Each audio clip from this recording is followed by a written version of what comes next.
And the men of Ephraim said unto him, Why hast thou served us thus, that thou calledst us not, when thou wentest to fight with the Midianites? And they did chide with him sharply. And he said unto them, What have I done now in comparison of you? Is not the gleaning of the grapes of Ephraim better than the vintage of Abiezer? God hath delivered into your hands the princes of Midian, Oreb and Zeb. And what was I able to do in comparison of you? Then their anger was abated toward him when he had said that. And Gideon came to Jordan, and passed over, he and the 300 men that were with him, faint, yet pursuing them. And he said unto the men of Succoth, Give, I pray you, loaves of bread unto the people that follow me, for they be faint, and I am pursuing after Zebah and Zalmunna, kings of Midian.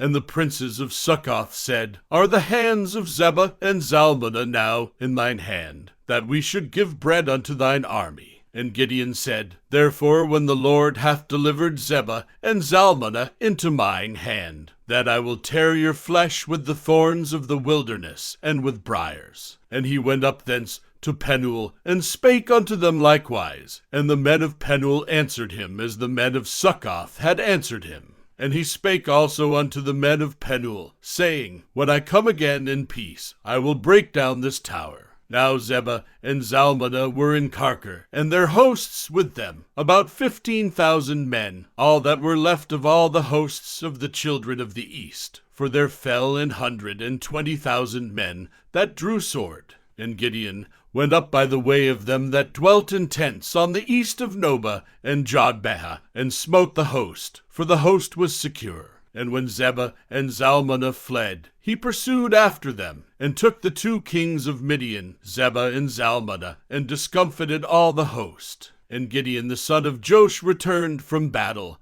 before the sun was up, and caught a young man of the men of Succoth, and inquired of him, and he described unto him the princes of Succoth, and the elders thereof, even 17 men.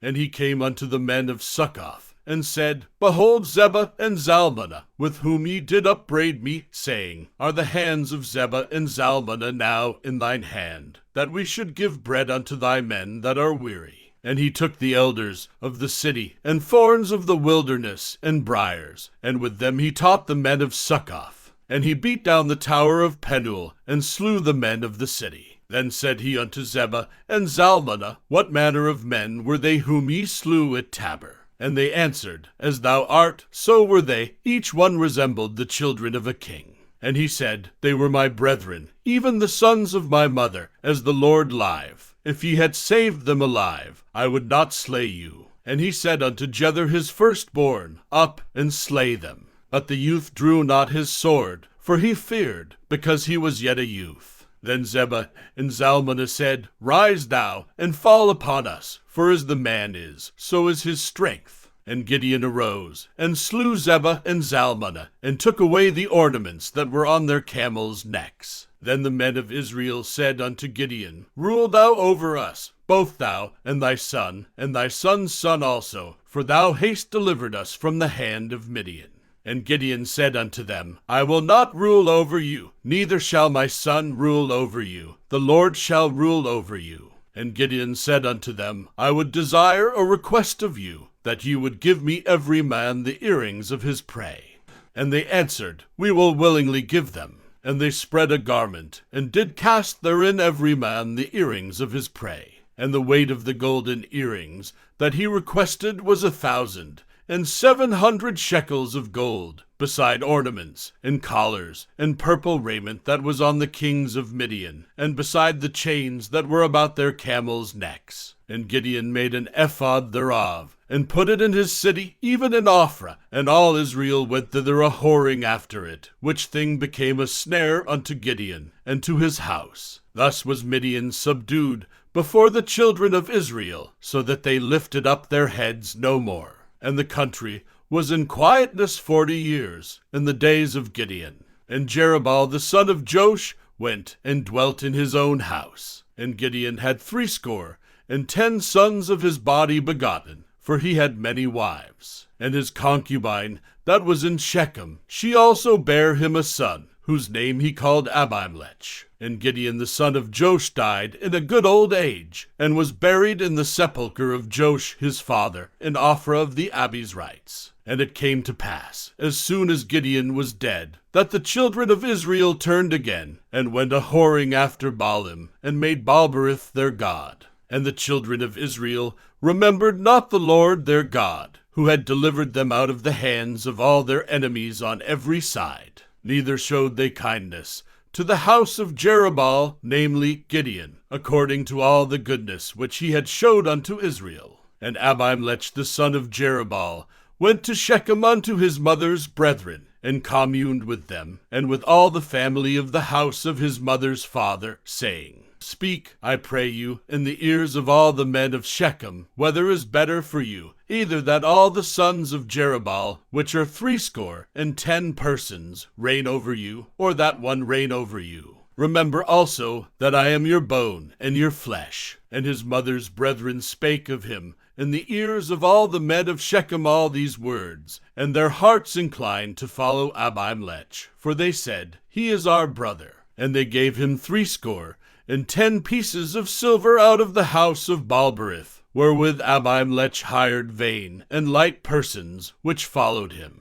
And he went unto his father's house at Ophrah, and slew his brethren the sons of Jerubbaal, being 70 persons, upon one stone, notwithstanding yet Jotham the youngest son of Jerubbaal was left, for he hid himself. And all the men of Shechem gathered together, and all the house of Millo, and went, and made Abimelech king, by the plate of the pillar that was in Shechem. And when they told it to Jotham, he went and stood in the top of Mount Gerizim, and lifted up his voice, and cried, and said unto them, Hearken unto me, ye men of Shechem, that God may hearken unto you. The trees went forth on a time to anoint a king over them, and they said unto the olive tree, Reign thou over us. But the olive tree said unto them, Should I leave my fatness, wherewith by me they honor God and man, and go to be promoted over the trees? And the trees said to the fig tree, Come thou, and reign over us. But the fig tree said unto them, Should I forsake my sweetness, and my good fruit, and go to be promoted over the trees? Then said the trees unto the vine, Come thou, and reign over us. And the vine said unto them, Should I leave my wine, which cheereth God and man, and go to be promoted over the trees? Then said all the trees unto the bramble, Come thou, and reign over us. And the bramble said unto the trees, If in truth ye anoint me king over you, then come and put your trust in my shadow, and if not, let fire come out of the bramble, and devour the cedars of Lebanon. Now therefore, if ye have done truly and sincerely, in that ye have made Abimelech king, and if ye have dealt well with Jerubbaal and his house, and have done unto him according to the deserving of his hands, if ye then have dealt truly and sincerely with Jerubbaal, and with his house this day, then rejoice ye in Abimelech, and let him also rejoice in you. But if not, let fire come out from Abimelech, and devour the men of Shechem, and the house of Millo, and let fire come out from the men of Shechem, and from the house of Millo, and devour Abimelech. And Jotham ran away, and fled, and went to Beer, and dwelt there, for fear of Abimelech his brother, when Abimelech had reigned 3 years over Israel. Then God sent an evil spirit between Abimelech and the men of Shechem, and the men of Shechem dealt treacherously with Abimelech, that the cruelty done to the 70 sons of Jerubbaal might come, and their blood be laid upon Abimelech their brother, which slew them, and upon the men of Shechem, which aided him in the killing of his brethren.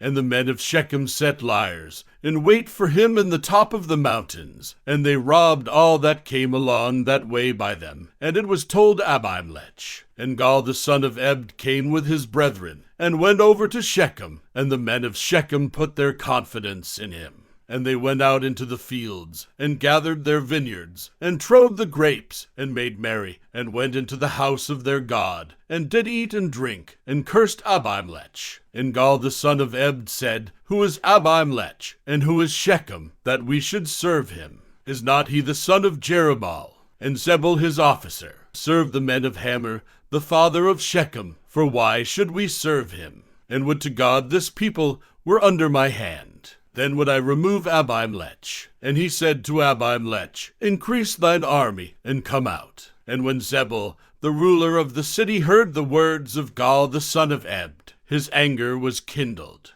And he sent messengers unto Abimelech privily, saying, Behold, Gaal the son of Ebed and his brethren be come to Shechem, and, behold, they fortify the city against thee. Now therefore up by night, thou and the people that is with thee, and lie in wait in the field. And it shall be that in the morning, as soon as the sun is up, thou shalt rise early, and set upon the city, and, behold, when he and the people that is with him come out against thee, then mayest thou do to them as thou shalt find occasion. And Abimelech rose up, and all the people that were with him, by night, and they laid wait against Shechem in 4 companies. And Gaal the son of Ebed went out, and stood in the entering of the gate of the city, and Abimelech rose up, and the people that were with him, from lying in wait. And when Gaal saw the people, he said to Zebul, Behold, there come people down from the top of the mountains. And Zebul said unto him, Thou seest the shadow of the mountains, as if they were men. And Gaal spake again, and said, See, there come people down by the middle of the land, and another company come along by the plain of Meonim. Then said Zebul unto him, Where is now thy mouth, wherewith thou saidst, Who is Abimelech, that we should serve him? Is not this the people that thou hast despised? Go out, I pray now, and fight with them. And Gaal went out before the men of Shechem, and fought with Abimelech. And Abimelech chased him, and he fled before him, and many were overthrown and wounded, even unto the entering of the gate. And Abimelech dwelt at Arumah, and Zebul thrust out Gaal and his brethren, that they should not dwell in Shechem. And it came to pass on the morrow, that the people went out into the field, and they told Abimelech. And he took the people, and divided them into 3 companies, and laid wait in the field, and looked, and, behold, the people were come forth out of the city, and he rose up against them, and smote them. And Abimelech and the company that was with him rushed forward, and stood in the entering of the gate of the city, and the 2 other companies ran upon all the people that were in the fields, and slew them. And Abimelech fought against the city all that day, and he took the city, and slew the people that was therein, and beat down the city, and sowed it with salt. And when all the men of the tower of Shechem heard that, they entered into an hold of the house of the god Berith. And it was told Abimelech that all the men of the tower of Shechem were gathered together. And Abimelech gat him up to Mount Zalmon, he and all the people that were with him. And Abimelech took an axe in his hand, and cut down a bough from the trees, and took it, and laid it on his shoulder, and said unto the people that were with him, What ye have seen me do, make haste, and do as I have done. And all the people likewise cut down every man his bough, and followed Abimelech, and put them to the hold, and set the hold on fire upon them, so that all the men of the tower of Shechem died also, about 1,000 men and women. Then went Abimelech to Thebez, and encamped against Thebez, and took it. But there was a strong tower within the city, and thither fled all the men and women, and all they of the city, and shut it to them, and gat them up to the top of the tower. And Abimelech came unto the tower, and fought against it, and went hard unto the door of the tower, to burn it with fire. And a certain woman cast a piece of a millstone upon Abimelech's head, and all to break his skull. Then he called hastily unto the young man his armor-bearer, and said unto him, Draw thy sword, and slay me, that men say not of me, A woman slew him. And his young man thrust him through, and he died. And when the men of Israel saw that Abimelech was dead, they departed every man unto his place. Thus God rendered the wickedness of Abimelech, which he did unto his father, in slaying his 70 brethren. And all the evil of the men of Shechem did God render upon their heads, and upon them came the curse of Jotham, the son of Jerubbaal.